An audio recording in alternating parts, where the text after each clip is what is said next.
Good morning to all. Welcome to Alex Horizon. Jai Jagannath, ସମସ୍ତଙ୍କୁ ନମସ୍କାର. Today we'll learn 30 sentences commonly used in daily English.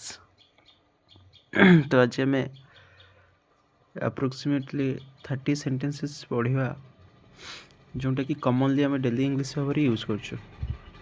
Okay, so let's start. First sentence କ'ଣ ଅଛି? First sentence is what time is it? Time କେତେ ହେଇଛି? ଏର meaning ହେଉଛି ଏଇଟା. I agree with you. ମୁଁ ତୁମ କଥାରେ ରାଜି ଅଛି. That sounds good. ଏ କଥାଟା ଭଲ ଶୁଣାଯାଉଛି ବା ଭଲ କଥାଟା ଗୋଟେ କହିଲ ବା ତୁମର ମୁଡ଼୍ଟା ଠିକ୍ ଅଛି. ଏଭଳି ଆମେ ମିନିଂ ବୁଝିପାରିବା. I am not sure. ମୁଁ ସିଓର ନୁହଁ. Let's meet at 5 PM. 5ଟାରେ ଆମେ ଦେଖା ହେବା. What's going on? କ'ଣ ଚାଲିଛି? I am on my way. ମୁଁ ମୋ ରାସ୍ତାରେ ଅଛି. ମୁଁ ରାସ୍ତାରେ ଅଛି. Do you need anything? ତୁମେ କିଛି ଚାହୁଁଛ କି? ଇଟ୍ ଡଜେଣ୍ଟ ମ୍ୟାଟର. ଏଇଟା ମ୍ୟାଟର କିଛି କରେ ନାହିଁ, ଫରକ ପଡ଼େ ନାହିଁ. I have no idea. ମୋର କିଛି ଆଇଡ଼ିଆ ଏ ଉପରେ ନାହିଁ. That's make sense. ଇଏ ଗୋଟେ କିଛି ମିନିଂ ଏକ୍ସପ୍ରେସ୍ କରୁଛି. Just a moment please. ଗୋଟେ ମୋମେଣ୍ଟ ବା ଗୋଟେ ମିନିଟ୍ ୱେଟ୍ କର ପ୍ଲିଜ୍. I am hungry. ମୁଁ ଭୋକିଲା ଅଟେ. I am feeling better now. ମୁଁ ବର୍ତ୍ତମାନ ଟିକେ ବେଟର ଫିଲ୍ କରୁଛି. What do you need? ତୁମେ କ'ଣ ଆବଶ୍ୟକ କରୁଛ? ଲେଟ୍ ମି ଚେକ୍. ମୋତେ ଚେକ୍ କରିବାକୁ ଦିଅ. I am almost Don.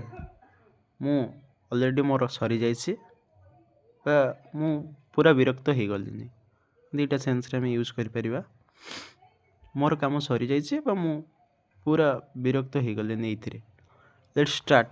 ଚାଲ ଆରମ୍ଭ କରିବା. Are you okay? ତୁମେ ଠିକ୍ ଅଛ ତ? ଓକେ. Then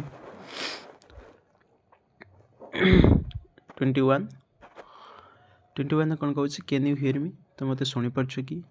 22 that's enough. ସେଇଟା ଯଥେଷ୍ଟ. ଆଇ ଗଟ୍ ଇଟ୍. ମୁଁ ବୁଝିଗଲି. Don't worry. କିଛି ୱରିଡ୍ ହେବାର ନାହିଁ, ଚିନ୍ତା କରିବାର ନାହିଁ. I will call you back. ମୁଁ ତୁମକୁ ପୁଣି ଥରେ କଲ୍ ବ୍ୟାକ୍ କରୁଛି. That's too expensive. ସେଇଟା ବହୁତ ଦାମିକା. What happened? କ'ଣ ହେଲା? Everything is fine. ସବୁ ଠିକ୍ଠାକ୍ ଅଛି. That's a good idea. ଏଇଟା ଗୋଟେ ଭଲ ଆଇଡ଼ିଆଟେ. What are you doing? ତୁମେ କ'ଣ କରୁଛ? So this all are 30 sentences used in daily English.